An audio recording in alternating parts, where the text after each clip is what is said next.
Hello, everybody. Good evening. Happy Saturday to all. And to all a good night. That's a wrap. That's it.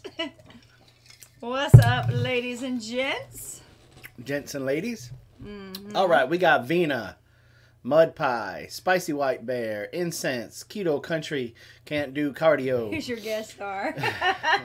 Heather, Keto Country, Can't Do Keto, Incense, John, Spicy Bear, Pure Hearts, Homesteading in the Highlands, the Redneck Prepper. Hey, Kitty. Maryland, John, Suburban. Pure Hearts, Red Duchess. Mark, Amen Homestead, Wholesome Roots, Kitty, Red Duchess Farm, Pure Hearts, Alan C, D, Wholesome Roots. Mm-hmm. Common Sense University doesn't give a degree. I love that name. Yes. And everybody else that's coming in now. Doc is here too. Hey, Yay, Doc. I'm cleaning my kids' rooms, and I think that counts as millions of hours of cardio. Nope, you got to be doing lunges while you're doing it. Yeah, that's crazy. Kitty said, I'm glad I got a notice this time. Last time I got one an hour after you were actually on, and by then you were gone. So Vina was grooming her rabbits today. So she's got naked bunnies now because they're Angoras. So, funny thing happened. Coincidence? I confiscated your hat. No. Coincidence? You decide. YouTube asked me to take a survey. Took a survey. Yeah, how about they this? said, be brutally honest. And I said, you don't know who you're talking to. But I did it. Very next live stream. Unmonetized for 24 hours. Yeah. And like normally That it does right. not take that long. Wow, I get about a gallon bag of fiber per rabbit every 3 months. That's a lot of fiber. I wish we could raise them successfully here. It just would take way too much as far as like air conditioning. I mean, it gets too hot. Yeah. Especially a fiber rabbit like that. That would be rough. So. Yep. Honestly. Thank you for all of the compliments, everybody. Telling me I look better in the hat than you do. Mm-hmm. It's because you're hot. What was the survey over, if you can say? Well, it was a really good survey, believe it or not. It's like they were really asking... They were asking questions like they really wanted to improve YouTube. They asked about the notifications. Mm-hmm. And the question went as follows, something along the line, and I'm paraphrasing, something along the line of, do you feel like all of your subscribers are getting notified when you put out a video or go live? You could either strongly agree, kind of agree, neutral, strongly, or kind of disagree, or strongly disagree. I match strongly disagree. Mama grows, mama grows, mama grows. And thank you, D. So then the next question was, you put strongly disagree, blah, blah, blah. Why? Because a bunch of my subscribers are telling me they're not getting the notification till either we're off, 2 days later, hours later, blah, blah, blah. Or not at all. Or not at all.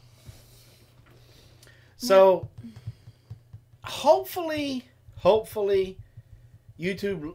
we've been getting a lot of stuff in the Creator Studio and the back books about, like, the thumbs ups and thumbs down stuff. And they're going to try to stop the thumb down mobs. And they're going to try and stop the people who sub and unsub.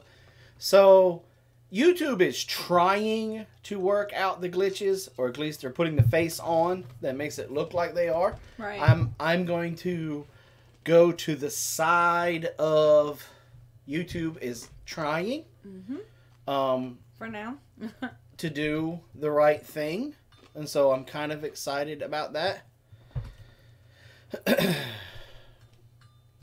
So, what we're going to talk about tonight Or at least we're going to get the conversation started. So what happens? What's up, 1870s Homestead? I love being able to catch them online. Why? They are hilarious. Hilarious. Yep. I love They're some fun to 1870s live show. Problem is I don't ever get the notification. Yeah. I get to catch them once in a blue moon when I come on YouTube and I got that little red dot and I'm like, what the crap? Yep. And I usually catch the middle or right there near the end. Thanks, but anyway, dear. YouTube, or as you were, homesteading in the news. Do you get... No. No. No, I don't. And I got your bell rung too. Yeah, no. That's kind of funny. I got your bell rung. Thank you, Teresa. I don't even get Roots and Refuge. I don't get their notification. I don't get Keto Country's notification. I don't get the hens. VW family. VW. Every now and then I get Mama Grows, but I don't get VW. Yeah, I don't know. You know, it seems like if you're over 1,000 subs, they don't really push out. Thank you, Matt. Your stuff. I think, and you know, that makes sense. Rose is saying it's the same time, same place every week. That's true. But everybody knows that about us, and that doesn't change it either. I mean, sometimes people just lose track of time or whatever. It just doesn't, you know. Yeah. So. Or like with Rose's case, most of the time when Rose is going on, we're just coming off. Yeah. And I'm waiting for YouTube to process my video.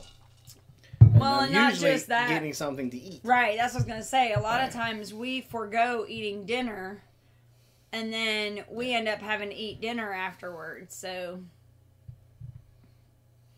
yeah.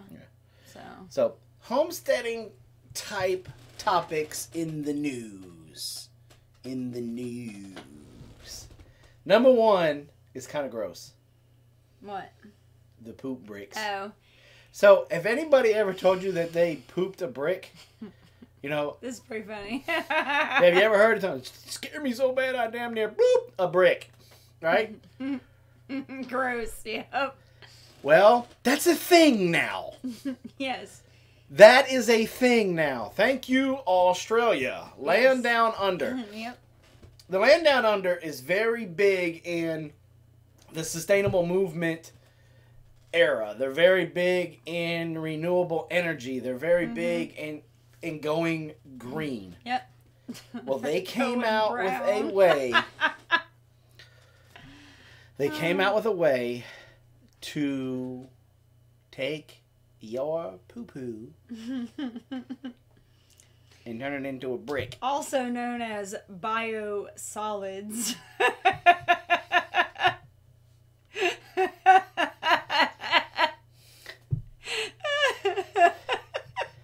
So,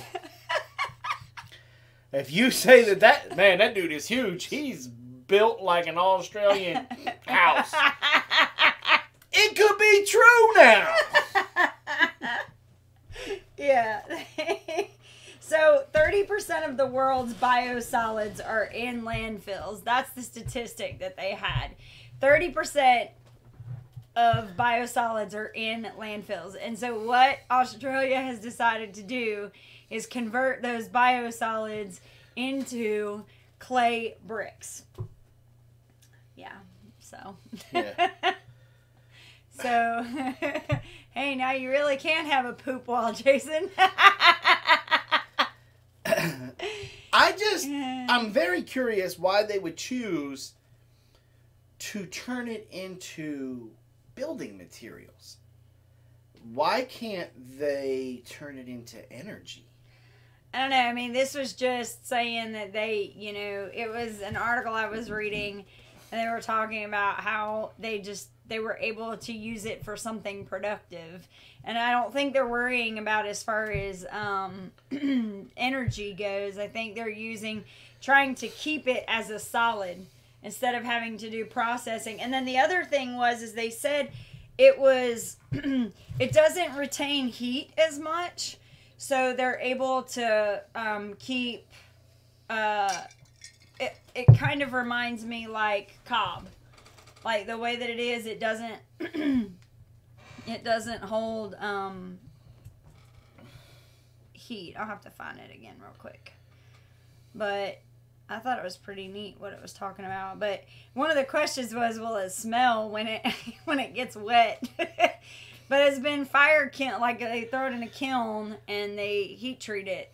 Yeah. And then process them into bricks. 1870s. We got a couple of decent videos up about quail. It'll show you how to sex them.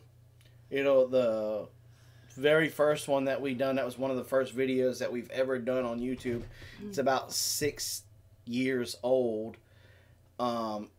It shows you how to sex them, the Coturnix quails. It shows you our setup that we had down in Augusta. And what else does that one show? It even talks about the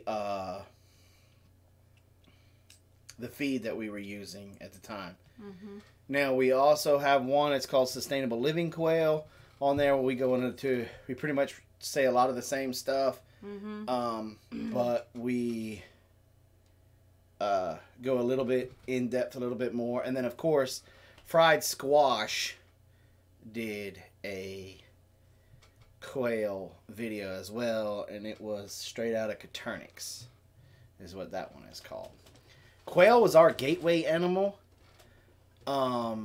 There's we know a lot about quail. I don't think there's much we don't know about quail.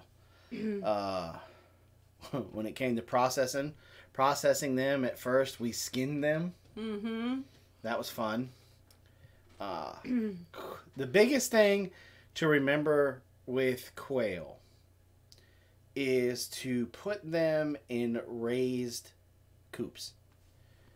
About 4 to 5 feet up off the ground. Yep. And then put them around your chickens. That way.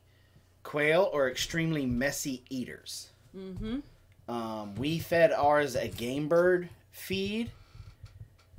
And they taste like heaven. They're amazing. And when they would eat, they would spill excess stuff down on the ground. Now, game bird feed is very high in protein. Right. That's why I say put it up in with your chickens, because then it's not going to waste. Your chickens will eat that, and of course, chickens get higher in protein. They do better egg production.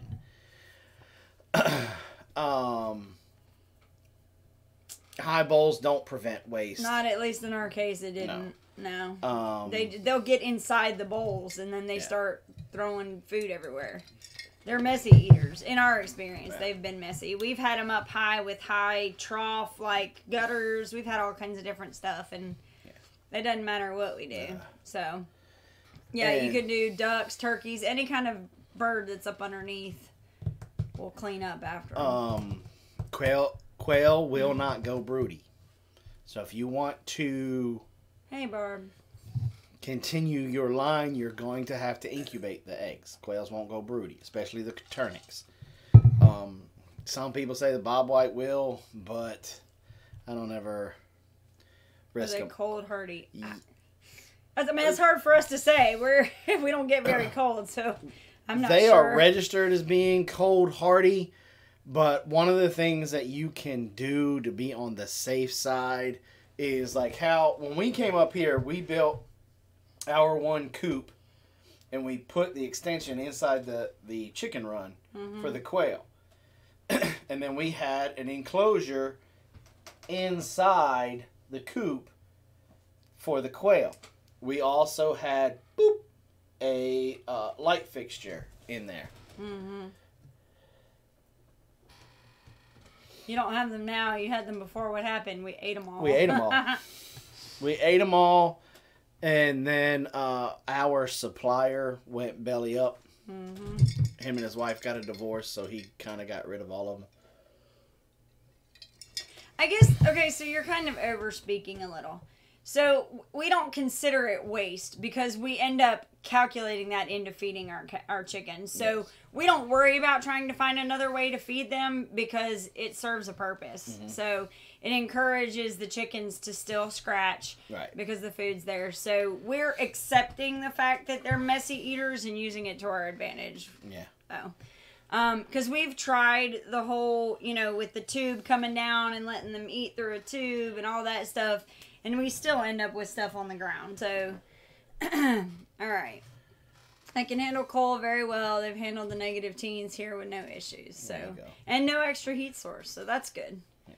Would a broody chicken help hatch quail? I mean, You could give it a go. I don't Quail know. eggs kind of small. Yeah. But I don't put know. it in there with all the other eggs. She may do it. So back to the poop bricks real quick. I was reading here. One of the reasons why is because it takes like half the energy to make them as it does to make conventional bricks. And also they have a low thermal conductivity, so they transfer less heat to potentially give buildings higher environmental performance. So that's why.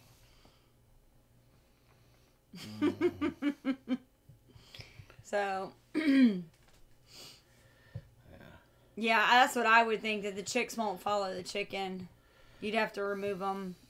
Well, the I don't think the chicken would as much as the chicks would. You would have to be on top of it and know. You'd have to count your days and make sure that you're on top of it. So.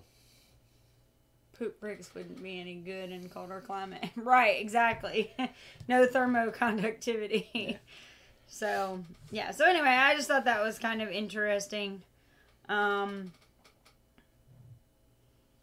saying it's a practical and sustainable proposal for recycling biosolids, the stuff that's going into the landfills now. So I just thought that was kind of a neat. No, I don't think the Jano rabbit hutch would work for quail. I think that wire is just too far apart. Now, one of the things that we did that we found out was the best was on the side of the quail cage, we used 1/4 inch hardware cloth. And even on the top. On the bottom, we used 1/2 inch. And the reason for the 1/2 inch is to let their doo-doo fall through, because it won't fall through on the 1/4 inch, and then they end up looking like Zsa Zsa Gabor with poop rings on their toes. Right.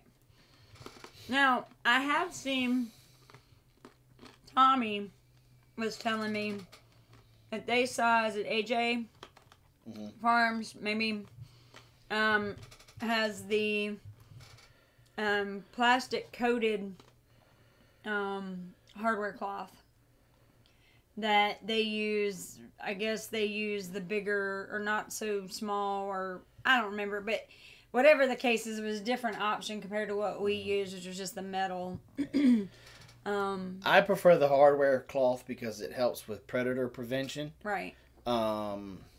The 1/2 inch, a snake's not going to get through. Yeah.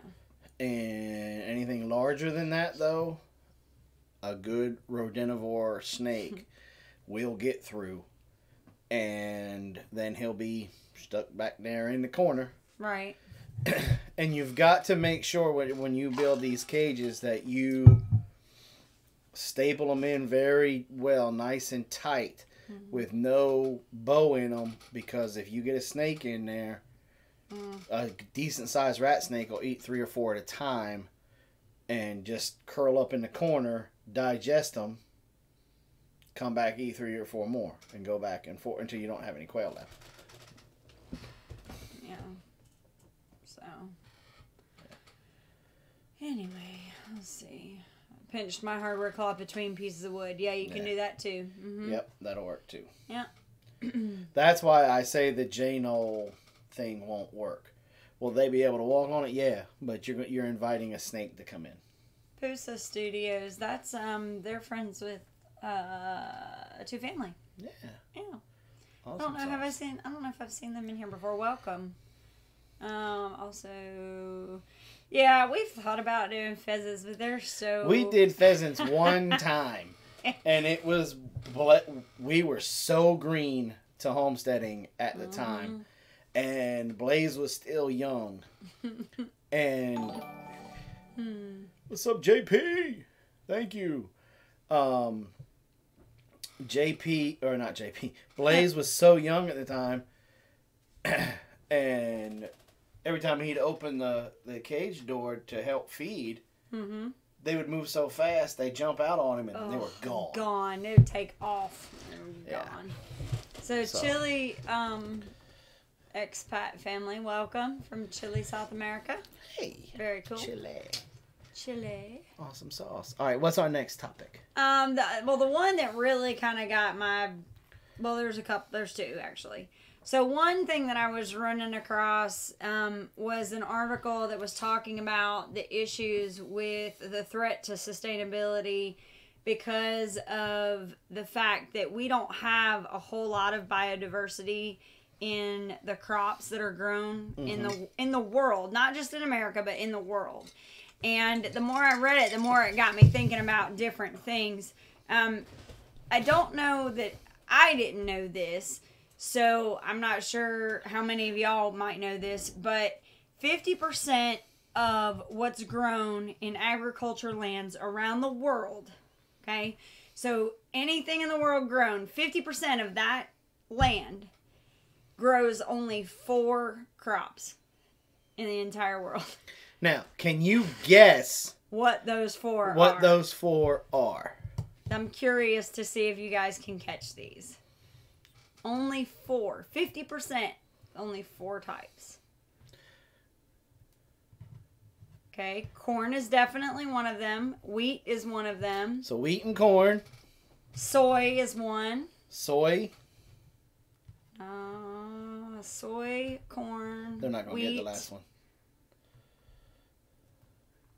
Not canola. No. Not potato. There it is. There it is. Rice. Corn, rice, wheat, and soy. Pure Heart's got it. Way to go, Pure Hearts. So, in the entire world, 50% of the land is devoted to those 4 crops.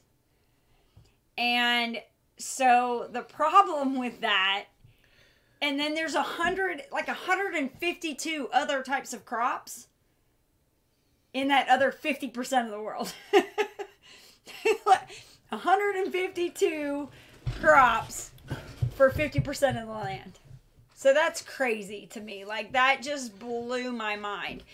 And what's nuts about that is when you start thinking about something like, for instance, the potato famine. Once it hit the potatoes, it wiped out all the potatoes. So if you think about it, and that's what I'm seeing everybody talking about these, it's carbs. It's all stuff that goes to feeding livestock.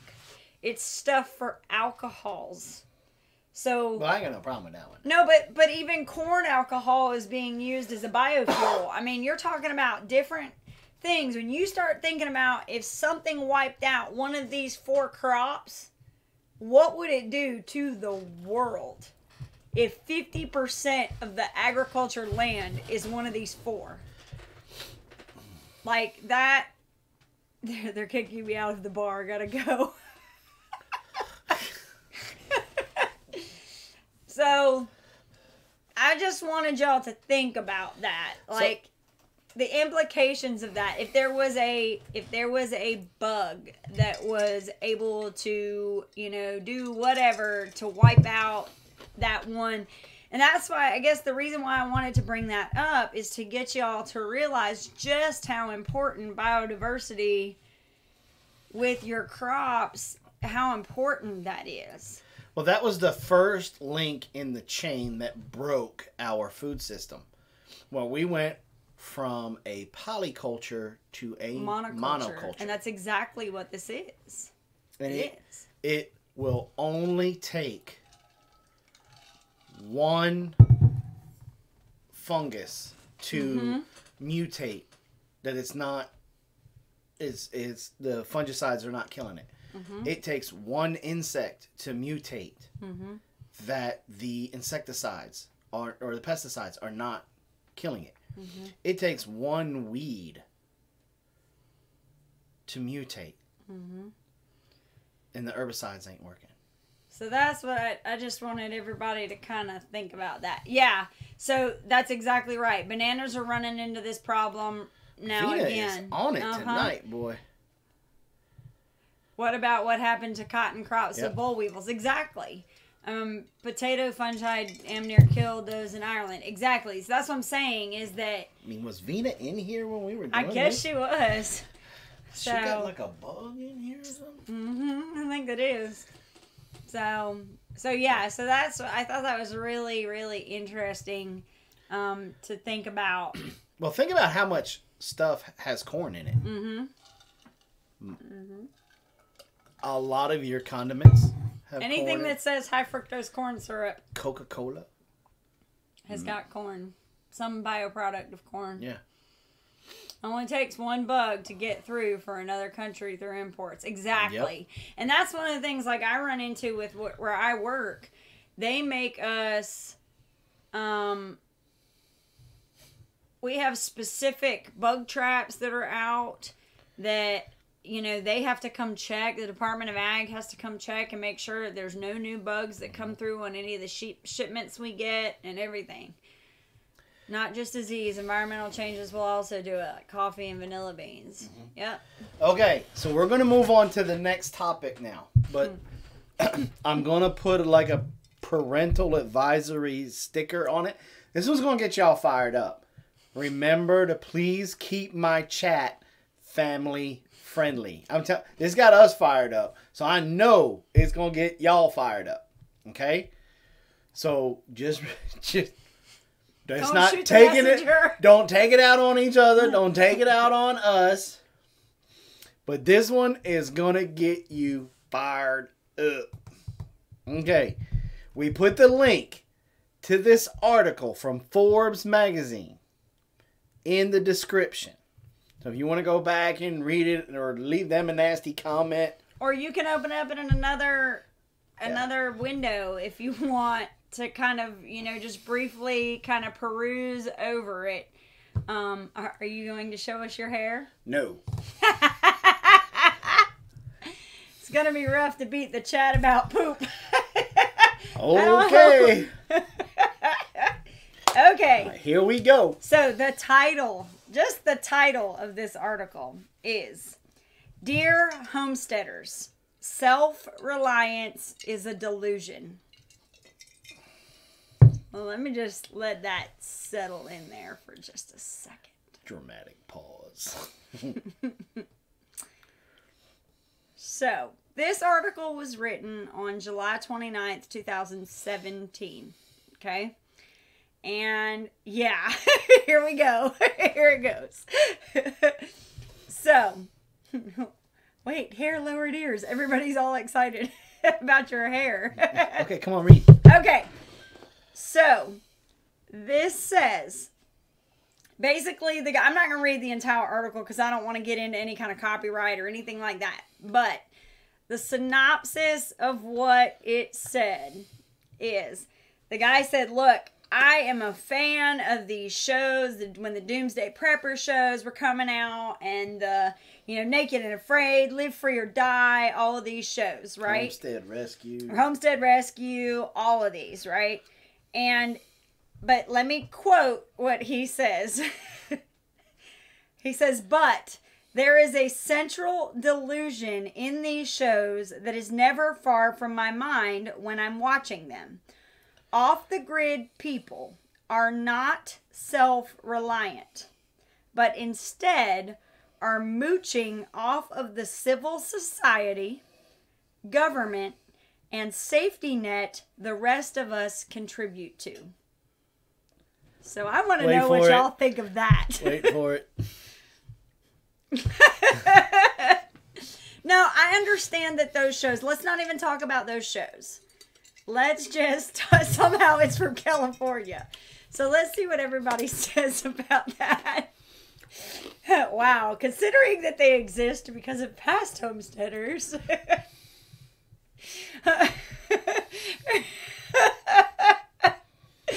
What? I don't care what they say. I'm satisfied in my lifestyle. Read it again. Okay. All right. There's a central delusion in these shows. I'm never fried. Da, da, da, da. Okay. Off the grid people are not self-reliant, but instead are mooching off of a civil society, government, and safety net the rest of us contribute to. So this is what the article goes on to say. Basically, he says that he uses a couple of examples. I'm getting to that right now, what he's mooching off of. He used a couple of examples of different people that he saw in these shows. And he says, look, what if this old guy who lives in Georgia, and he lives in the woods, and he forages, and he lives off of the fur that he sells, and he gets his money, and blah, blah, blah, blah. Let's say he gets hurt, and he can no longer take care of himself. Well, what's going to happen to him? He's going to end up going into a home that's funded by the government, and he doesn't have to pay for any of it. But then in the next sentence, he goes, well, but this guy was actually working and did put into the government system for a while, so that one really doesn't count. What I really do challenge you guys to read this article, because it shows you that even a magazine like Forbes can have idiots writing an article. Because it is like, it dumbfounded me how ignorant this author, if you even want to call him that, columnist, was when he was writing this article. Because he basically says that, you know, that people that try to live a self-reliant lifestyle, that they, you know, use secondhand stuff, and they do this and they do that, and, you know, but at the end of the day, if they were to get hurt or they were to get sick, they're going to have to go to a hospital, or they're going to have to go to a doctor, and then they're going to be living off of the system that we've all paid into and they've had nothing to do with. So it was really like, I could not believe how, you know, it was just, it blew my mind, because he would talk about, well, in this example, and then he would say, well, to be fair, blah, blah, blah, blah. There's no fact checking, but, you know, a couple of you have brought up a good point. When you're doing research like this and writing an article based on stuff like this, you should really check your sources first. And to say that these shows that he watched are a good example of self-reliance, he started off with a bad premise to begin with. Yeah, because these shows have been done for dramatic purpose. Yes. Like, seriously. So because we were approached by Homestead Rescue to be one of their experts when it first came out. And we talked to them, and they sent us a contract. In the contract, it plainly states that some things will be set up for dramatic effect. And I said, do you guys realize that homesteading has enough drama in it? It doesn't really need you guys to set up anything for dramatic effect. Mm-hmm. And so... What government agency paid him to write that one? I'm trying to keep up. Y'all are really like firing up the comments. So well, I don't remember who said it, but somebody said it perfectly. Does he not know that it was homesteaders that got him to where he is? Right. Exactly. And that's the gospel truth. This country was founded by homesteaders and trappers. Mm-hmm. Mm-hmm. Most of California and out west was mapped by trappers. They were chasing beavers. Mm-hmm. And Judy's like, I said that. And it's amazing. This is no different than how we have become distant from our food. We've become distant from our history. Mm-hmm. And the bad thing about it is if you don't know your history, you're bound to repeat it. And homesteading is true freedom. Because here's if I was to write a rebuttal to that. Oh, I'm not done, so I don't know. You might want to hold off. Okay. So another one of the things that he was saying that we mooch off of society with is protection. That wait. Many off-the-grid folks like to fantasize that their personal firearms collections and self-defense skills are actually why they are safe. But how far would this take them in a society without the rule of law, an effective government, and law enforcement? The homesteader who is confident their security is in their own hands should go live off the grid in Syria and find out how far self-protection takes them. And it's not just police and a military that keeps homesteaders safe. It's also widespread prosperity. In the developed world, a basic education is available to all, and most people who want a job can find one. And he goes on to basically say that the reason why we're all safe is because America is not a third world country, and so we don't have to compete with each other, and therefore we're already safe because we're economically prosperous. This guy's making my eye twitch.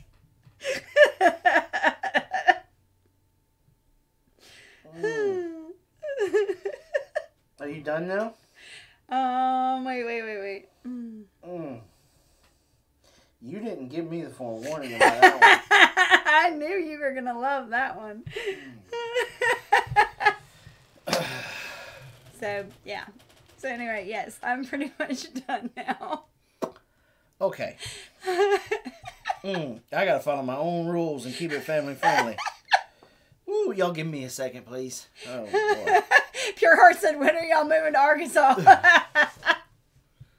Okay. So, if you were to write a rebuttal to this article... Well, first question I would ask him is how many off-grid homesteaders has he talked to? Mm-hmm. Well, that was one of the comments that was in there is why don't they ever, in any of these shows, why don't they talk to the real people? Like, they never talk to the real people. Look, I would love for this fool to watch this show. Look, I invite you to come here to Big Bear Homestead. I would invite him here. And come here, Sparky. We gotta talk. And I'd be like, brah.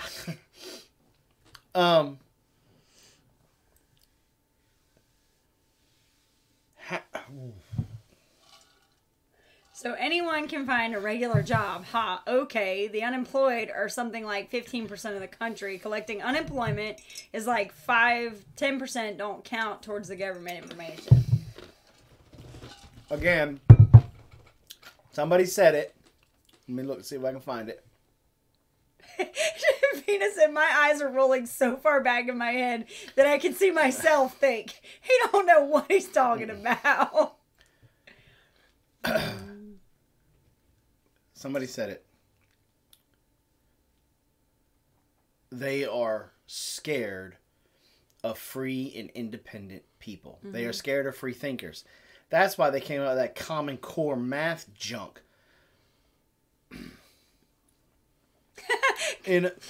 Sorry, Karina said the only good. Swamp. No, Karina said the only good that article is good for is to help start my wood stove in the morning. Yep.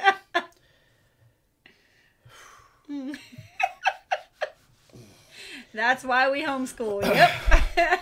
Robyn and I were talking the other day. I have a friend, and he's like one of my best friends. We just can't talk. Bye, Keto. Really about anything. He's very far left. I love him to death. We went to high school together. You know, all that stuff. Really? Robyn and I were talking the other day, and I said, they don't understand the fire that they're playing with. Mm-mm. Because and I was talking about gun control. Mm-hmm. And this is how I would see it going down. They just outlaw all guns. Okay. Sparky. Let me tell you how this is going to go down then. You outlaw all guns. The people, the law-abiding citizens who own guns, guess what also the majority of them do? They grow and raise your food. So, fine. Take the gun away. Well, guess what? I'm not going to do now. I'm not going to grow your food for you. Grow your own corn there, Make Sparky. Me.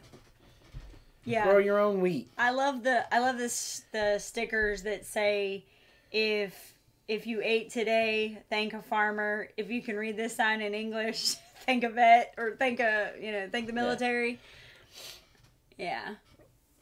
So, Kitty said that, did you hear about the states dropping Common Core altogether because it's not working? Sounds like us crazies are more on the money than the professionals.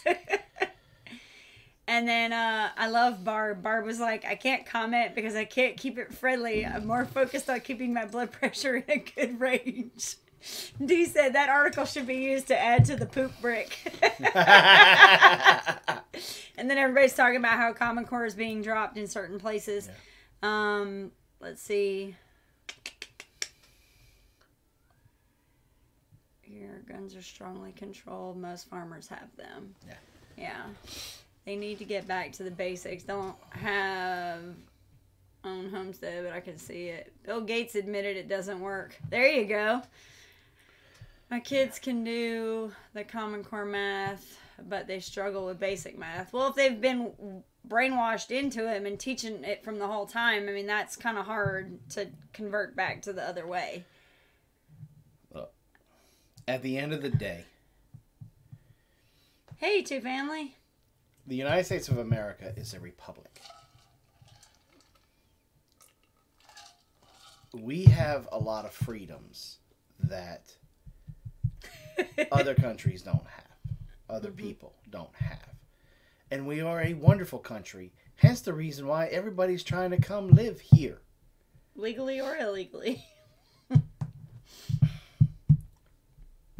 But we're also an extremely spoiled country. We're spoiled to the fact that this guy is calling some of the most hard-working people in this country moochers. Mm-hmm. But the folks that choose to live, whether it's by personal choice, by financial reasons, or they just have had enough of society and the way things are going that they choose to remove themselves from it and depend to rely on their own testicular fortitude and their two paws to meet their basic needs of life. You call them mooches. But yet we have tens of thousands of people living on a system where they get a free cell phone, food. Oh, yeah. Don't even get me started on all that these one. other benefits that they get that our own veterans, when they come home and they're missing a limb, don't get. I love 1870. She said, hardest working mooches I've ever met. It's true.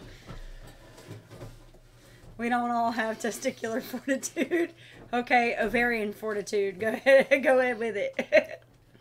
That our veterans that are come home missing limbs don't get. Our veterans. My brothers and sisters that are living on the street under a bridge somewhere. And those should be the first people that get those type of benefits. But we have families, generations upon generations, that know how to mooch off of the system. They know how to work the system. They never work a day in their life. And I don't know if you heard it the other day, but I think it's AT&T is now offering free internet to people who are on the SNAP program. But there was a cap on it or something, but still. I do have one thing that I saw that I wanted to say. So Sub was talking, here in Georgia, we have something called the CRCT for testing the schools and their effectiveness for teaching children. Well, the children don't go to class to learn subjects. They teach the test. They literally, when Blaze was in for how long was he in there? 3 days? 2 days? They didn't even have textbooks, y'all. All they did was they had different criteria for each subject that they needed to learn, and they were teaching the test. So that just gives you an idea of what's going on, even just here in our own state. I imagine other states kind of have something similar to that. Yeah, no, I heard it's free. It's free to a certain level, and then I guess you can, pay for other things. Right. They use tablets and iPads at every school in New Jersey now, no paper. See, and they're not allowed to take, when Blaze was in, he wasn't allowed to take anything home. There was no textbooks coming home, nothing like that. So. You know how you cripple this generation that's coming up now? You know how we save America? We start writing everything in cursive and start driving manual transmissions. Mm-hmm. Saw that on a meme the other day. So same here. In Canada, there are generations of families that can't work, but all of a sudden gain the knowledge of a doctor or a lawyer to screw the system to get more. Mm-hmm. Exactly. I mean, it's crazy. Yeah, and take GPS away. That's exactly right. They'd all drive over into a pond. Yeah. Here is my 2 cents on that, okay? And I'm just a fat old dirt farmer from Georgia, so you can take it however you want it. Right now we're mud farmers. I honestly believe with all of my heart, and look, I love this country. I gave this country 8 years of my life. I let people shoot at me for the sake of this country. I broke my hands, literally broke my hands and almost my back for this country. But I think this country is screwing its people. Mm-hmm. And I think they're purposely taking cursive out of school. So that way, that is going to be the generation. And the generation, definitely the generation after that, will not be able to read our Constitution or our Declaration of Independence and our Bill of Rights. And they will be able to take away the Second Amendment. They'll be able to take away the First Amendment. I mean, George Bush Jr. took away... Yeah, I can't read the Declaration. Carpet... What? No. What? Dadgummit. It's so fired up I can't remember. What did the Patriot Act take away? I'm not a fan of the Patriot Act, so... But I believe Dadgummit. that yeah. with all of my heart. That's why every last one of my kids know how to read and write in cursive. Mm-hmm. Our school system has MacBooks for 6th or 12th grade. I'll buy gaming computers. Lost hope my in school. Kids will know how to write in cursive. My kid may not be able to write in cursive, but she can read it. I made sure of that. 15 minutes for saying The Fourth Amendment, that's right. Thank you. Strip the Fourth Amendment. There you go. Only every form of privacy and constitutionality took our free. Yeah. I mean, it's... Yeah, and another one was she said, and take away analog time. You know, take away digital clock. I mean, take away digital clocks and bring back analog clocks. So it says they took history out of our district and just added it to English. What? Yeah. There's a generation out there that believe the Holocaust didn't happen. There's a generation out there that believes that we didn't land on the moon.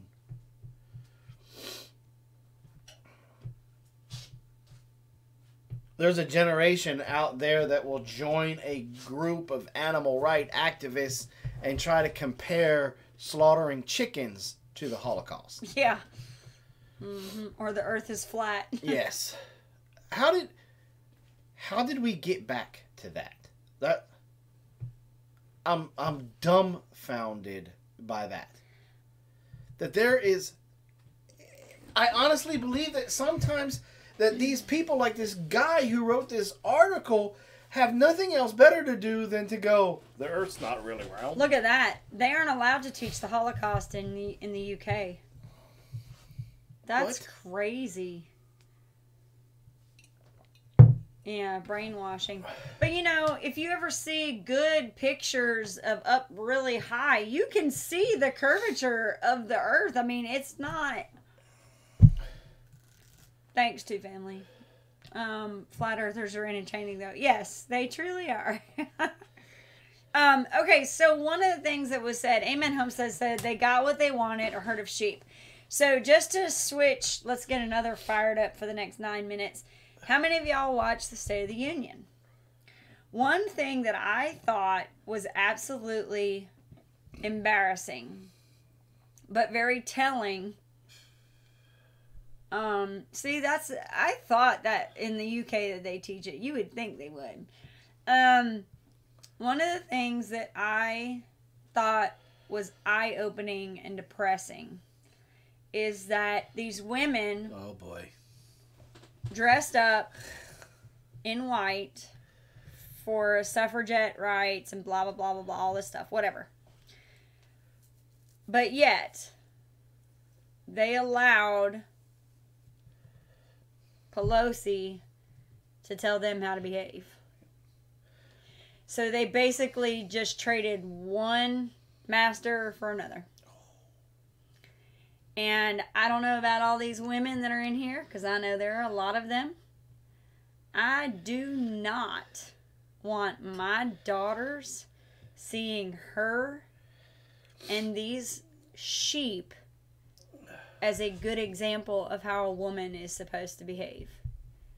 I was embarrassed and extremely disappointed at how the behavior was between those women and obviously Madam Pelosi. I think that as a woman, we are expected to, and we should, behave with grace. And she failed that miserably. And she wasn't a lady at all. And I was very disappointed and heartbroken to know that there might be children. And when I say children, I'm loosely using that term. Anybody under 18. 16-year-olds being told to watch it for school, to cover it as a current events. And they're watching this woman being then revered the next day in all of these viral videos of her embarrassingly clapping at the president and obviously, you know, goading him. I thought it was ridiculous. And so that's just my soapbox. I wanted to put that one out there. I was really, really, really, really disappointed. She announced today that she's running for presidency. Is that true? Does everybody, have people seen that? Because she won't get far. Okay, Golden Shaw Farm said, I know you guys are on a roll, but I have a trapping question. I have a bobcat trying to break into my duck house. Oh. Any suggestions? First question, how do you know it's a bobcat? Have you got trail cam pictures? You got tracks? Have you seen it? How do we know? Trail cam. Okay. I agree, Sub. what is the law in your state when it comes to bobcats? Matter of fact, what state are you in?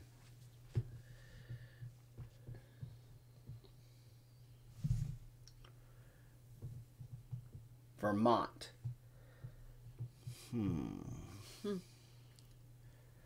Okay. Hunting ended last weekend. What about your trapping season?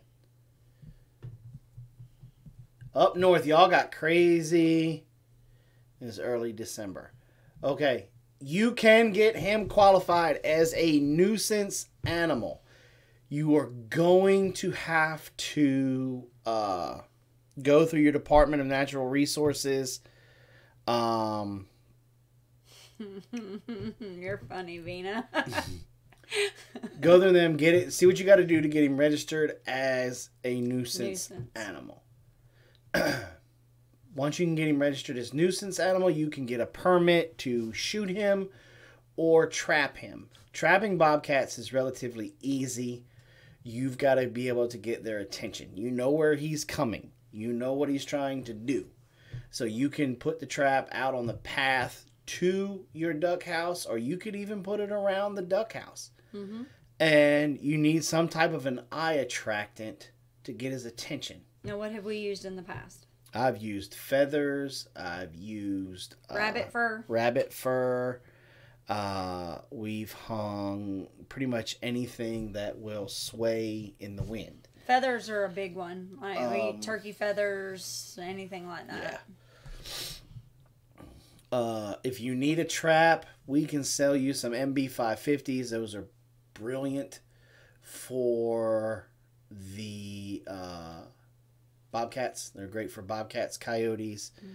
Mm-hmm. They're paying attention as a little bit too much for fox. So do I hang it above the trap? I have a You're not going to get him in a cage. It's not going to work in a cage. You're not going to get him in a cage. Okay. Give me a sec. Did you take off your hat? What? He said, did you take off? He took off his hat. Did you see that? Did you take your hat off? I fixed my hair.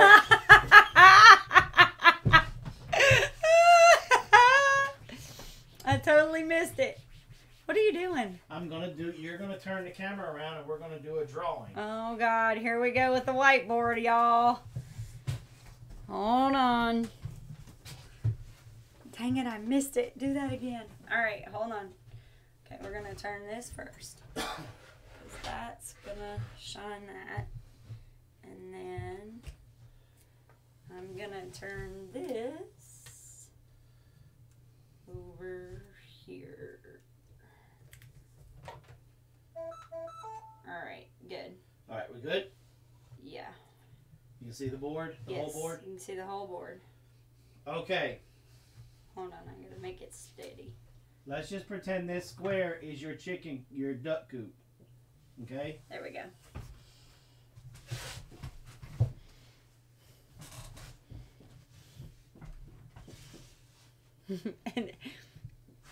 Okay? This is your duck coop. And Mr. Bobcat has been trying to come around and get in here.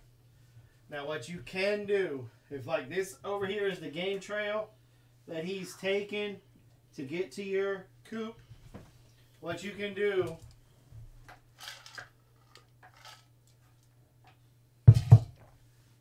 is take your trap. I prefer in the very middle. Whoa, why is it? Why did it go? You go, furry. There you go. Okay. There you go. Sorry. There you go. I prefer to place my trap somewhere in the middle of the path. Okay? Now, you can do a couple of things with this. You can set one in the middle and leave it as a blind set. You can come and set another one up here as it gets close.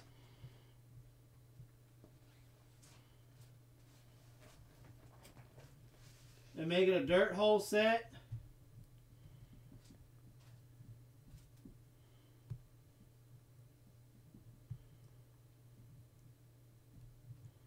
Okay? All of those will work. With this one here,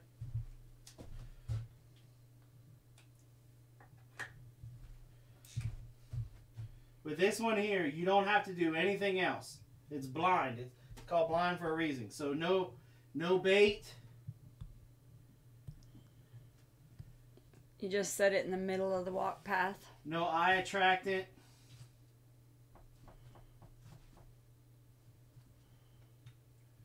No lure. Okay? Just did blue, right? There's no more markers. I don't be able to see this one. Let's try this one. Alright, with the dirt hole here, okay? With this one, you're going to want to bait it. You're going to want to lure it up. But you're also going to want to put some type of eye attractant in it. So if I was you, I would put this by a tree that has branches hanging over.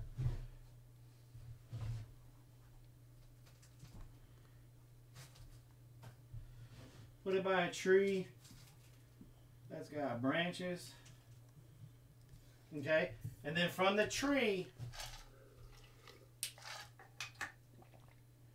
you want to hang almost in line with the pan. The pan is that center part of your trap right here.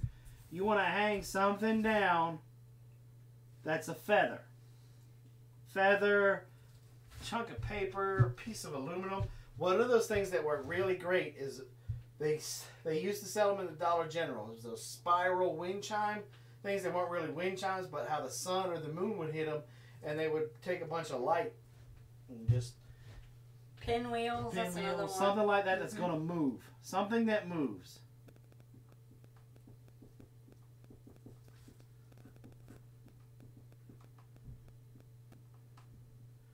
Okay, and hang it right there. Disco ball. You want to hang that, that's not a bad idea. One of those little that hangs from the rear view mirror, not a bad idea. Now, you got to check with your state, though. Some states outlaw those things. Like here in Georgia, we can't use blinking lights. We used to be able to put blinking lights down in the dirt hole. We catch them every time. Cats are very curious, okay? So you got this thing swinging in the wind. She or he, she's going to come walking up to it. Let's make a stick, cat.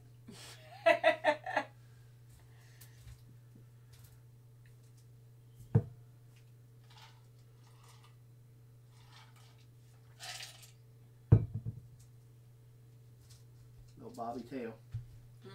She's going to come walking up to this, and she's going to see this right here floating in the wind.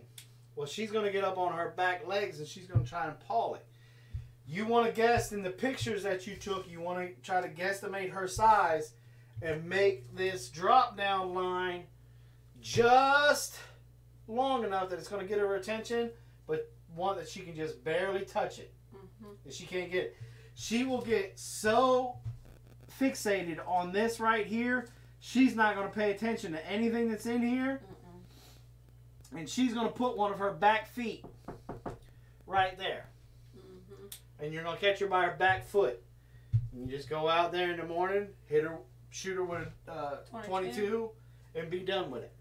Homestead in the Highlands asked, do they like catnip?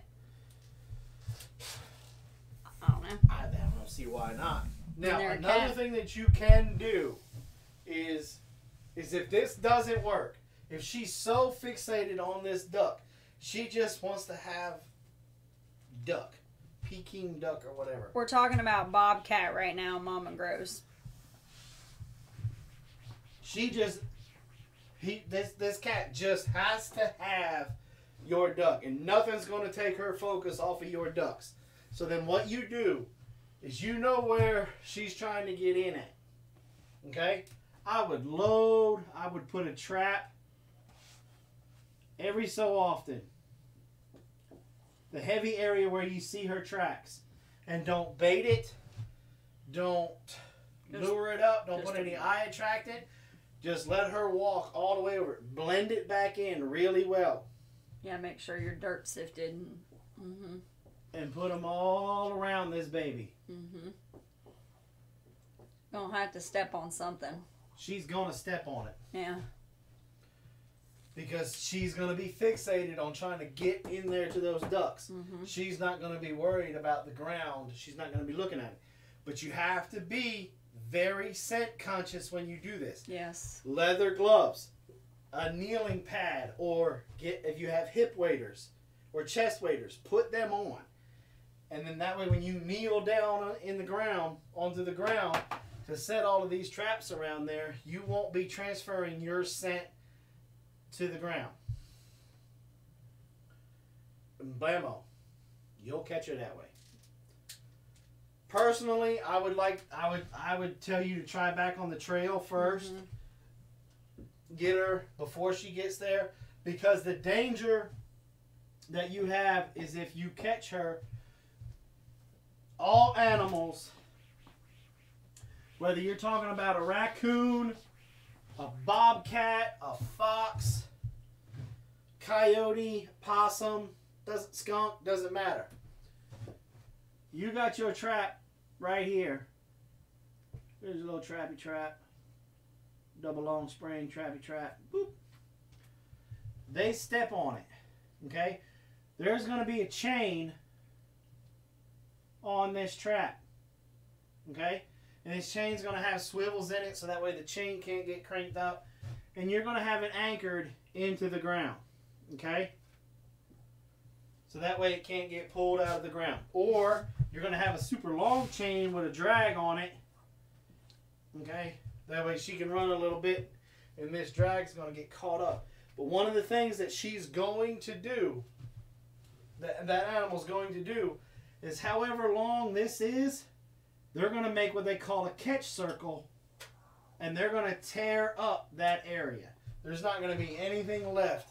There's not going to be any grass, anything. They're going to just run in circles trying to get out. They're going to dig and paw at the dirt trying to get out. And so however long of a chain you got, that's what they're going to do in that circle. So when you're setting it up by your coop, you can take that into consideration. Now let me ask you, Lost Dude brought up a good point. Right now they have like 3 feet of snow on the ground. Where Golden... Well, one good thing is you're going to be able to see tracks really well. You're going to know exactly which way she's traveling. Then... Yeah, right now Vermont's covered in snow. It says, yeah, we have about 20 inches frozen solid.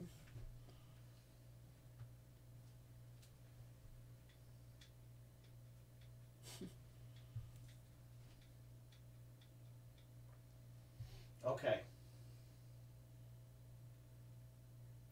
Are snares legal in your state? I was just going to ask the same thing.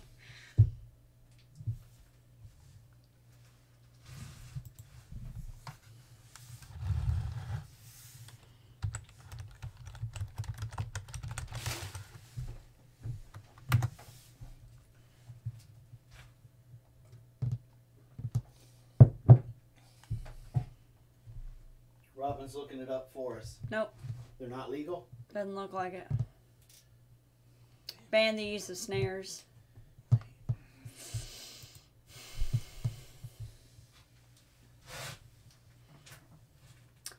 So one of the suggestions was, she said Kitty says follow the tracks and lay the traps in those somewhere. I mean, you could, but if you've got 3 feet of snow, yeah, on the ground. Here, the problem with that is when you set this trap, traps can freeze open. And so you've got the jaws of the trap like this, and they're down, and you've got the dog right here that connects to the pan. All of this can freeze open. Yeah. It can freeze open. Yeah. Now, there are what they call antifreeze flakes that you can put down in the set to supposedly stop it from freezing, but I don't like them. Yeah, they stink. Judy said that's why they're after the ducks, because food is getting scarce for them. They're trying to follow a food source. Yep. Now, Homestead in the Highlands said, well, what if you put some food out for it away from the duck's house? Might that help in the snow situation? Cats, bobcats, cougars, mountain lions, coyotes, wolves, all of those big predators are predators for a reason. They like to hunt. Mm-hmm. So unless you're willing to sacrifice a duck or a chicken and put it out there so that way they can hunt it, they just won't go to like a dead animal or dry dog food or dry Kitty asked, could you coat them in like WD-40? Yeah, they'll still freeze. That's not going to be on there long enough to go through the night. Plus, they'll stink. So Hebert says, I've had good luck with a have-a-heart trap in the cold. They and then take care of it. The problem is you're not going to get a bobcat to go into a cage. I mean, if they're super hungry, Yeah. and you got to get probably a special ordered cage. You need to probably get the biggest cage that you can find. Right, because they'll feel crowded if they're. Because if you got a cage,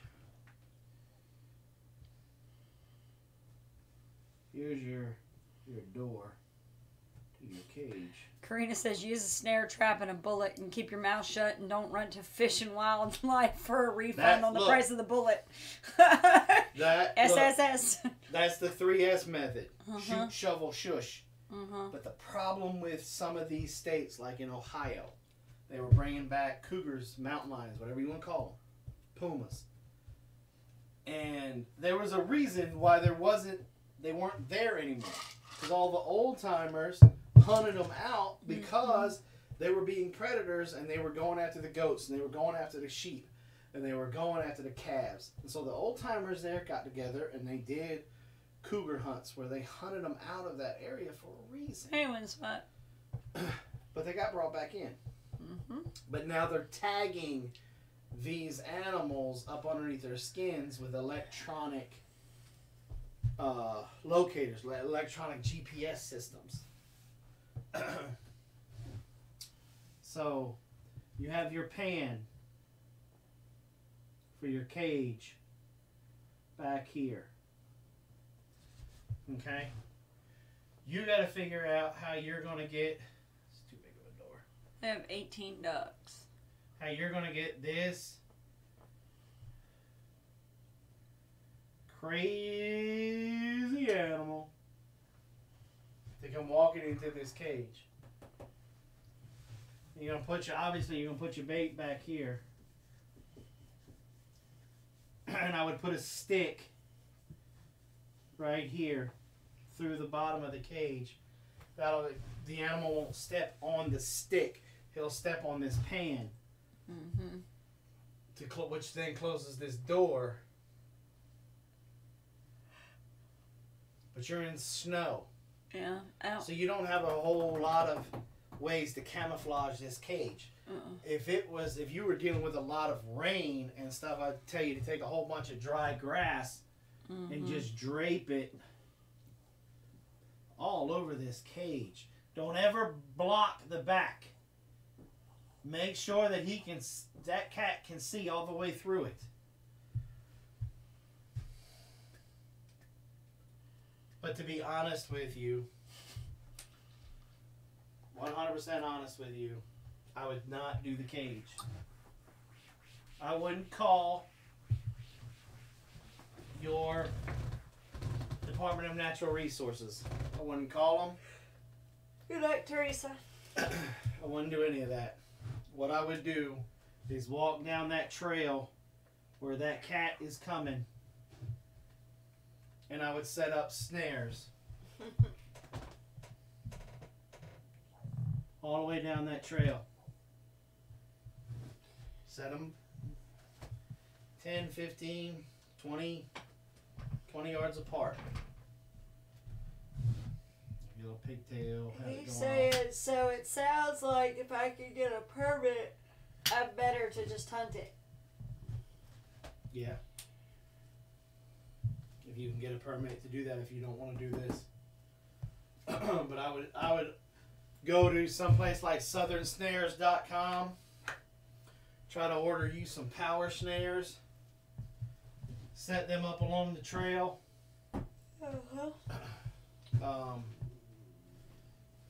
But the problem is, if snares are outlawed in Vermont, and you catch something else in it.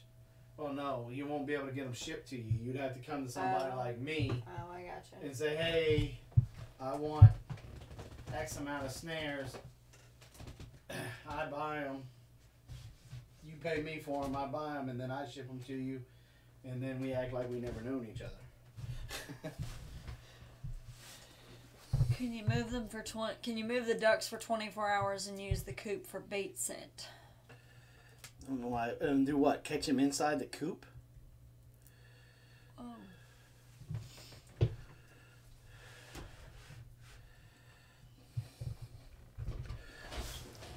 That's a good point. Homesteading with Hebert says you can buy wire anywhere.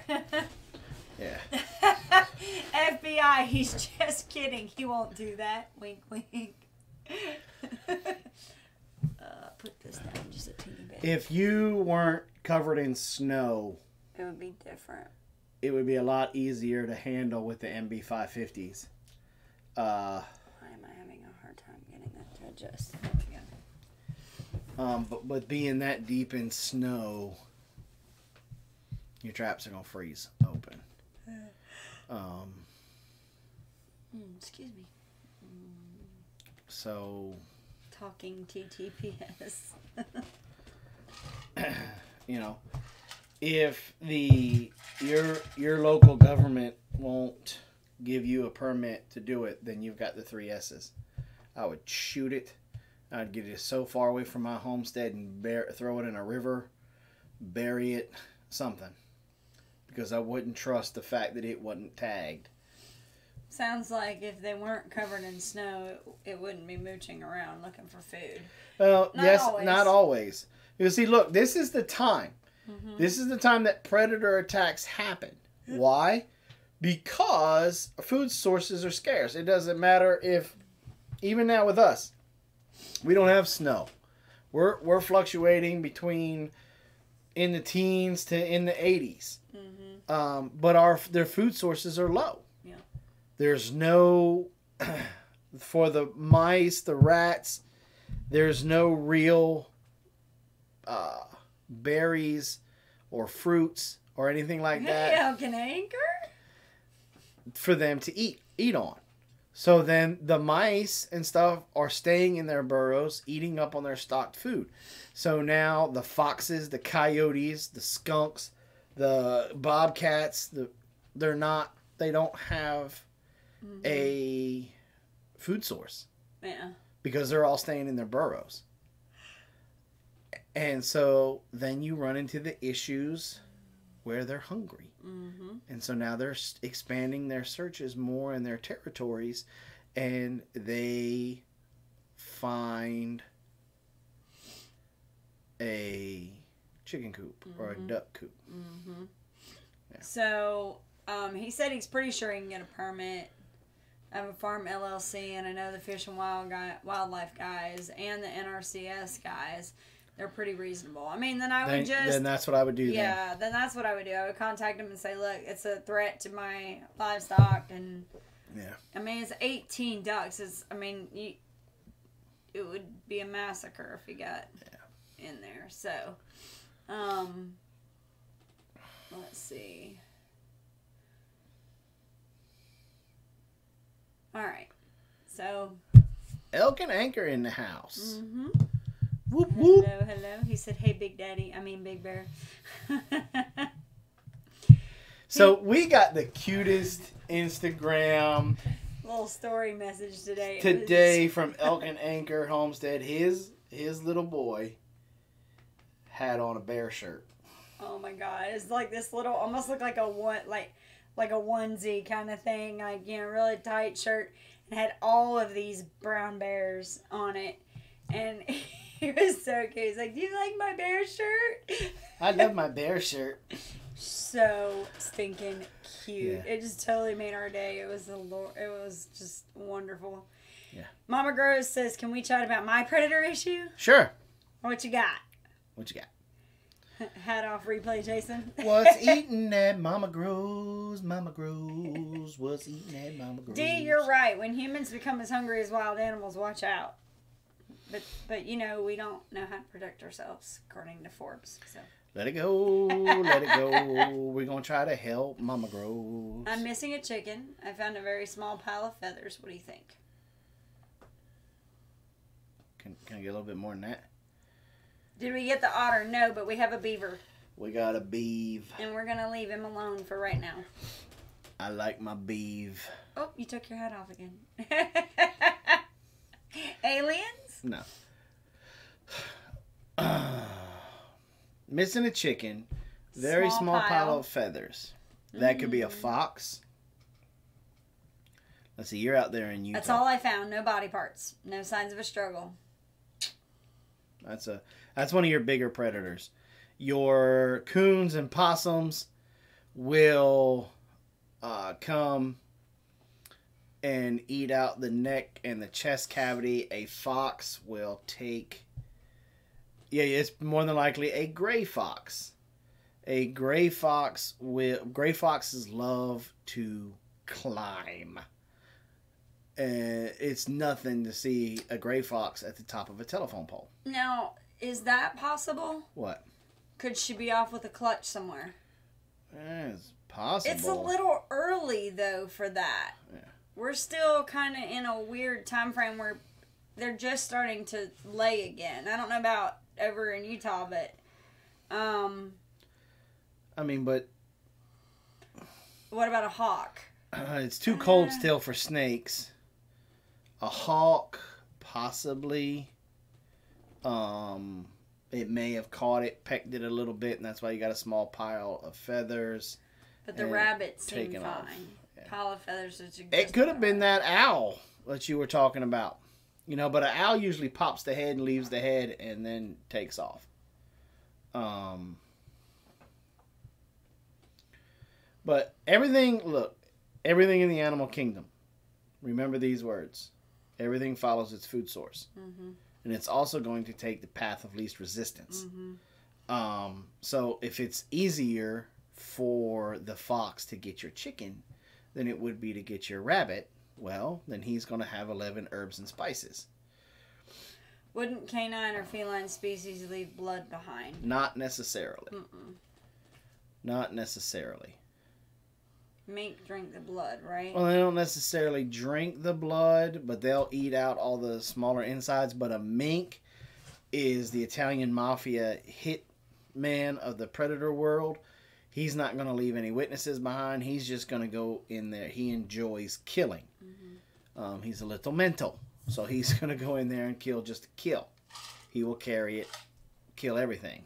They might have just carried it away somewhere. Yeah. Mm-hmm. Yeah. So I would look around for fox tracks.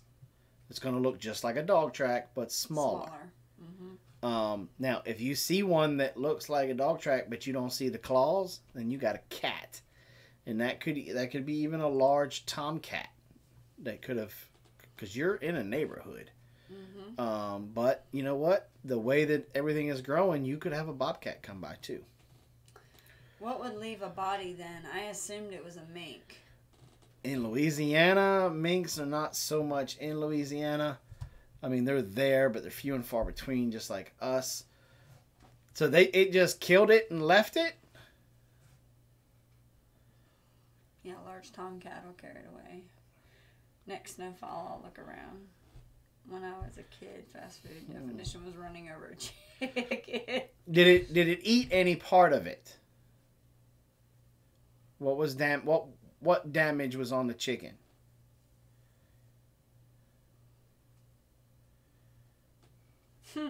How did I just get notified that you posted a new video? Look, I don't know about the rest of y'all, but I got like 4 notifications that Alderman's put out like 4 videos today. I don't know if he really did put them all out, But I got like one right after the other that they were coming out. Not that I could tell. Just Whoa. looked drained. Thank you, Mama Gross. Thank you, Mama Gross. Not that I could tell, just looked drained.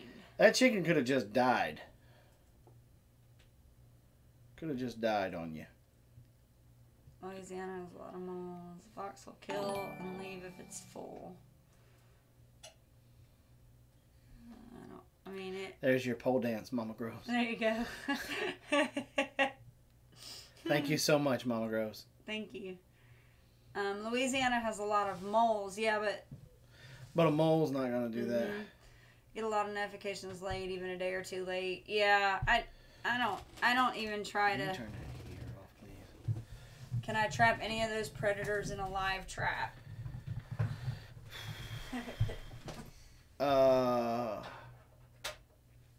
You won't catch any of the raptors. Well, I say that, but I've caught a couple of hawks in a cage before. Non-target catch. Yeah.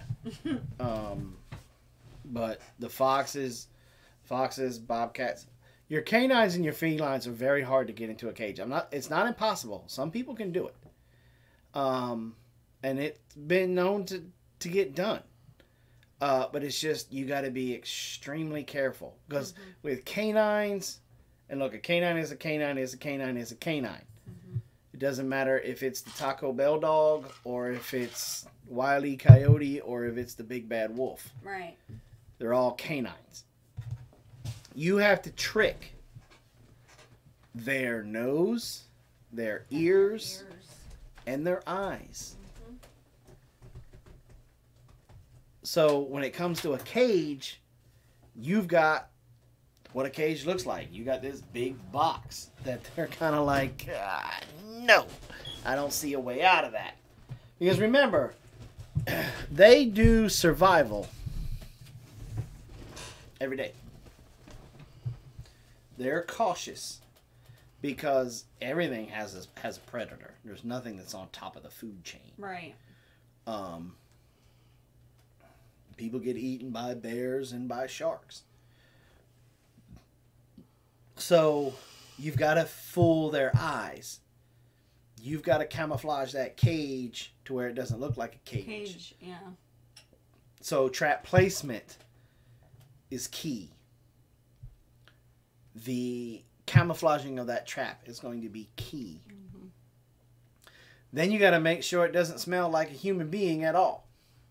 So that means if you've ever used it before for anything, you need to go to the car wash and pressure wash the tar fire out of it. And then put it in a trash bag while you're wearing a leather glove to pick it up by the handle, and put it in the trash bag, seal it up, come back home, wear leather gloves, take it out of the bag, place it where you're going to place it, and be very careful that way when you're putting bait in there that you don't even bump it with anything. Like if you can get a hold of a pair of what we call gauntlets for water trapping. Yeah. That's a rubber glove that goes shoulder deep. Or go to your Tractor Supply and buy the sleeve gloves that you with a cow. That could help. And then place your bait back there like a rotten chunk of chicken. Some rotten pork. Yeah, whenever we've had a, because we've had a couple, but like I guess it's been a year ago, 2 years ago, we had one that we found in a raised bed, like an abandoned raised bed that we had. And we ended up using that as bait for the next, couple of days to catch. But look, he's coming in your backyard. Yeah. I'd order you a couple footholds. And blammo. I feel like I need some of those gloves for work. Yeah. And look, I understand that footholds got a bad reputation because of PETA and all of that stuff.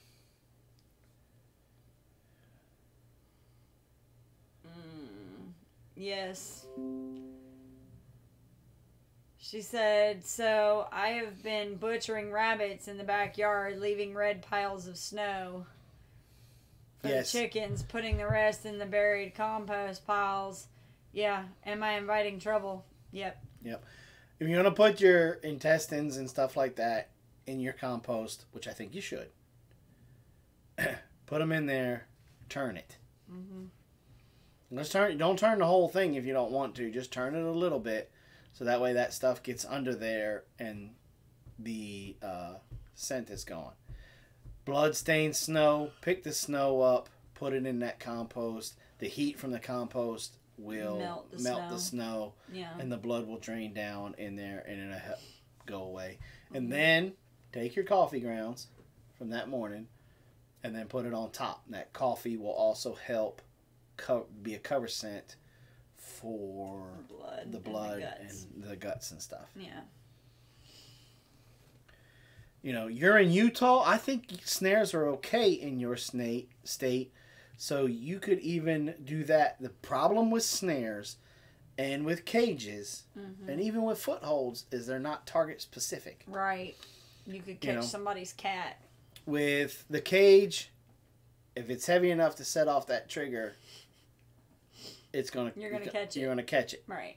And if he gets in there before that fox or that bobcat comes through, that fox or bobcat may kill it in the cage, and then you've got to explain to your neighbor why their cat is dead. Mm-hmm. Same way with a foothold. And then they're not gonna go in a cage because they're gonna see something in it. Yep. It's considered what they call educated. Educated, yeah. Same way with a foothold. Mm-hmm. Same way with a snare. With a snare, you can catch one of your own chickens and end up killing it. Because anything that goes through that loop, if it bumps it, it's going to slide down. I'm having less sympathy for my neighbor's cats. I mean, it could have been one of your neighbor's cats. Yeah. I don't know of a good compost for dummies post out there. Compost is simple. You need greens and browns and a little bit of moisture. Good night, amen. You want to have more greens than brown. Mm-hmm. Now, greens can be everything. Good night, amen. Thank you for coming by. Anything from your kitchen scraps, grass clippings, anything that's still green. That's still kind of alive. Nitrogen and carbon. There you go. Your browns are your leaves that are on the ground, hay, straw, wood chips, stuff like that. Things you don't want to put in a compost bin are citrus, meat, dairy, those kind of things. And the reason why you don't want to put them in there is because of their odor. Onions, garlic, those things too. You don't want to put those guys in there because of their odor. They can attract a visitor. And they take a little bit longer to break down. In areas, Georgia, South Carolina, Alabama, Tennessee, Louisiana, you guys should all have black soldier flies. Native. You can set up a black soldier fly bin to get rid of the meat, the dairy, the citrus, and stuff like that. Because the larva of a black soldier fly is vicious.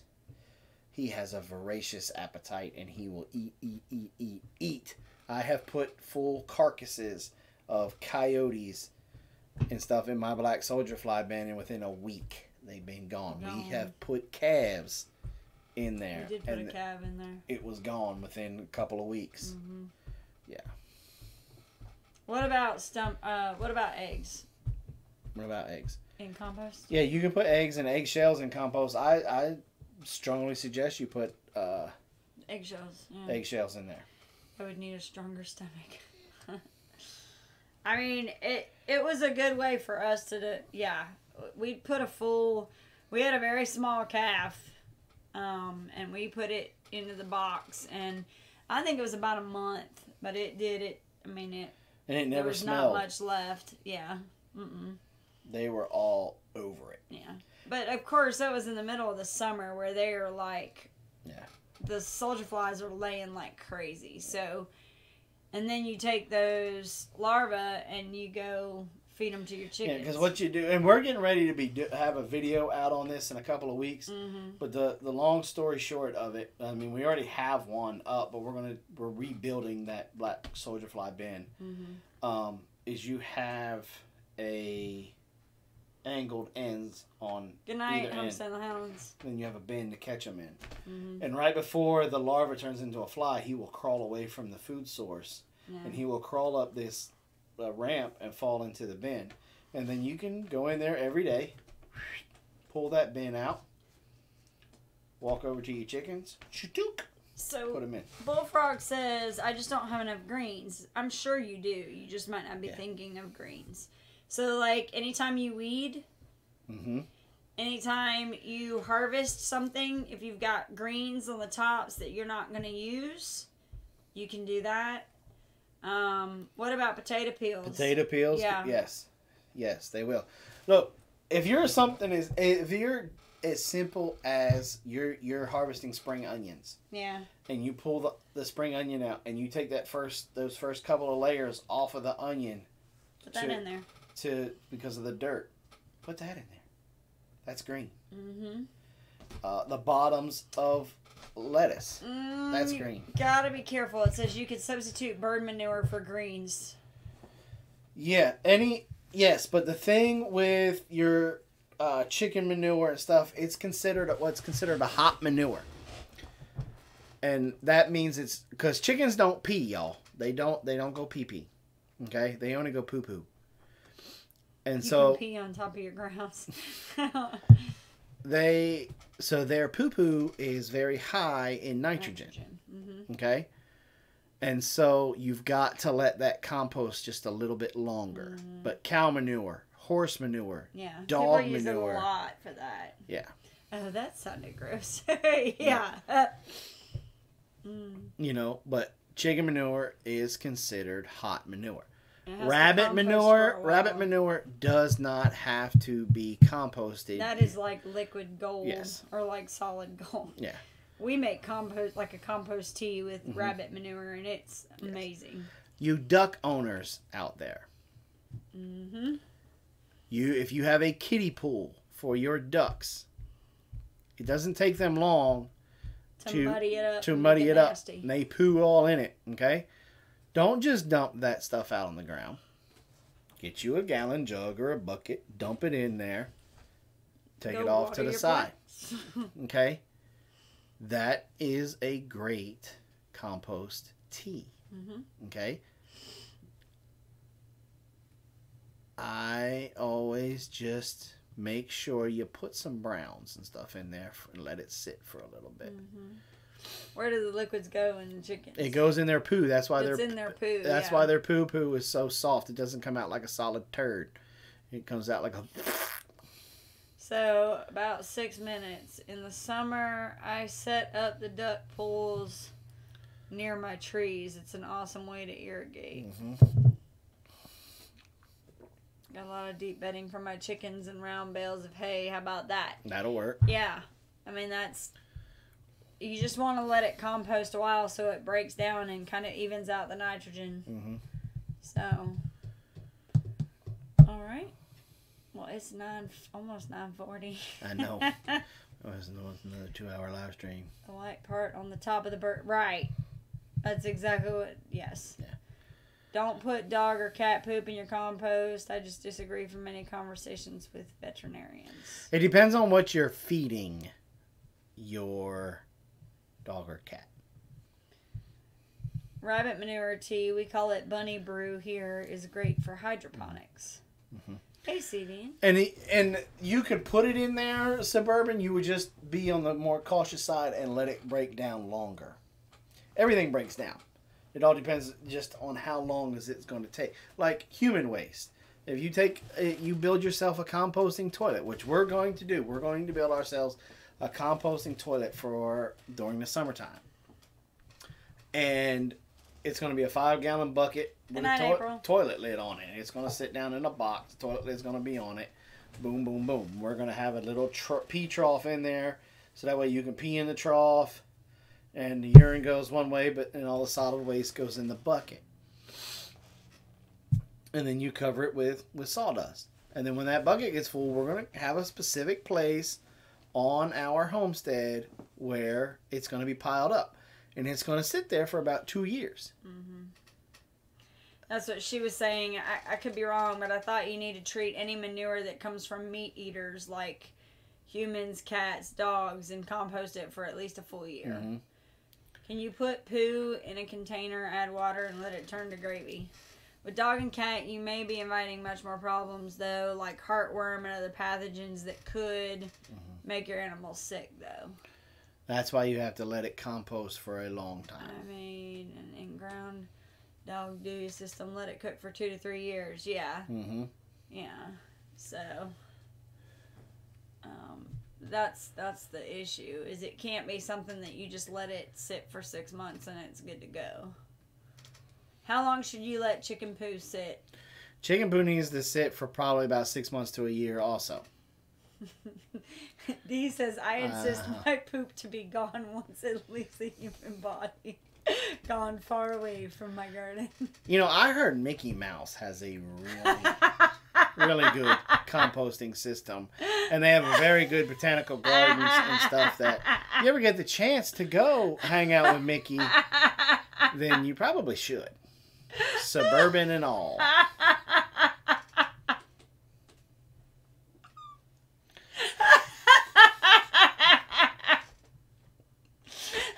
You should just load up the entire family in your big old Suburban and go on down there. Go see Mickey and go to his pretend. And you know what? You should go to Universal Studios too. They have great things at Universal Studios.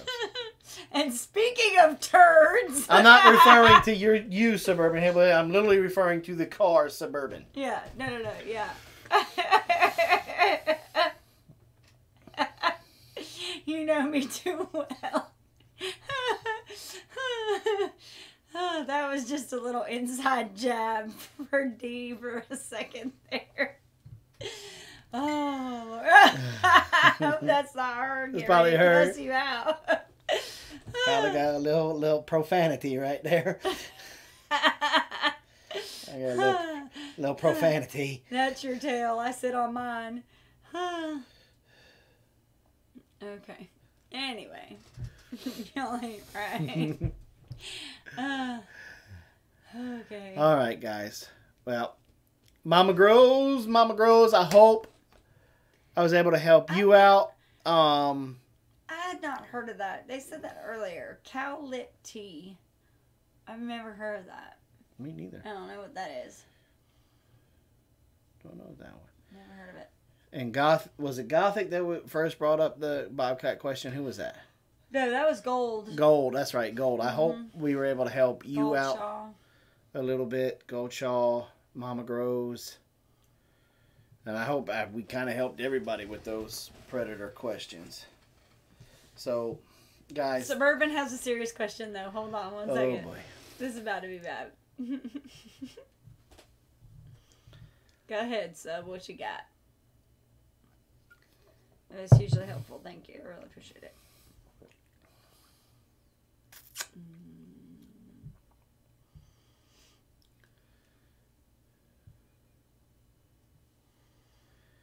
Here we sit.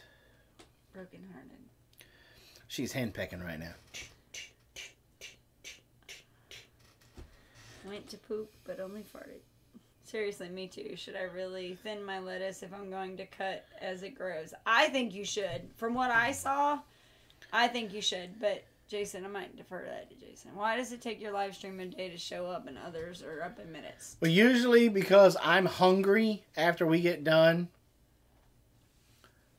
And I'm not going to sit out here and wait for it to process. Well, and there's another reason. And we wait for because sometimes it'll take, especially these long live streams like this, it'll take an hour or two for it to process. By then I've eaten, gotten involved with the kids or the wife, and Time for bed, and I just boom, I'm done with it. Because I have all of mine set to go unlisted as soon as the live stream is over. And there's a reason for that. So that way, if YouTube wants to flag it to be unmonetized, I can send a request for them to manually review it. And then that way it goes live being full monetized. And plain fact of the matter is sometimes we have to, depends on what we talked about.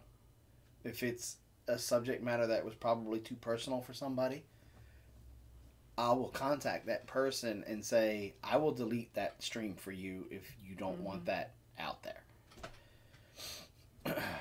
So that's why I hold it. But most of the time it's because after the live stream I go eat dinner, we end up hanging out, playing around, and I don't get back to it to the next morning. Right, and if y'all know, our little studio area here is separate from the house. So you have to go down the stairs, come in here, come do it, then go back upstairs. So it's one of those things that if he's not out here playing his game or whatever for a few minutes to wait for it. Because really what's happened is a lot of times lately, the live streams have been demonetized immediately. As soon as we turn end stream, it goes yellow. And we don't know why, but it does. So that's the only way we can think to combat it is to keep it. So now my question to D is, Robyn thinks you think so. What type of lettuce is it? Well, is it romaine? Is it a leaf lettuce? Mm-hmm. Is it like an iceberg where it's going to go into a ball? Yeah, what kind of lettuce? What kind of lettuce is it? That's a good question. It's still really thick though. Romaine. Romaine leaf lettuce. They grow more vertical than they do out. I'd have to take a look at that picture again of them. You may not have to do a heavy thin, but you may want to do a light thin. So did the girls get to see the decals yet? No, not yet. They didn't have that great of a day. Well, they were having a great day, and then they started gouging each other's eyes out for dinner. So, all right, y'all.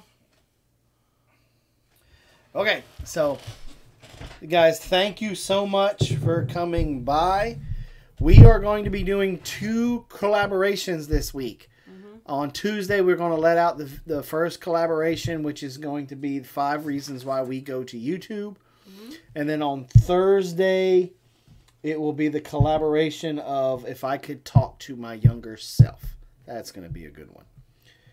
And then, of course, Monday, we have the oils class at 7 p.m. Eastern Standard Time. And Friday, you don't want to miss Friday. We are going to bring the girls back on Friday. We're going to probably let them do most of the live streams on Friday. We may introduce them and stuff, but it's going to be kind of what we're going to call like the Cubs Corner. And we kicked that around before a couple years ago, but the girls were just way too young. 24th, D. Carol's not so much into it, but Ladessa is both feet in, and Carol looks at it as work. Yeah. Ladessa likes it, so. And Ladessa's going to be talking a lot about the monarch butterfly. The monarch butterfly. Tonight was poop corn. So we're probably going to try that for Friday. So mostly, if that really works out, then the Q&A session will move to... Offer food reward. Our Q&A will move to Saturdays, and our Saturdays will be all about Q&As, which they kind of are anyway, but we won't stress about trying to have topics too much. Although, I don't know, we did pretty good this time. Yeah, y'all got kind of fired up. All right, y'all have a wonderful evening. Okay, guys, remember, be kind to one another. You don't know what that other person is going through, and if they're reaching out to you to vent, let them vent. Let them vent, because you don't know what that could mean to a person. Just sitting there and just letting them do what they need to do.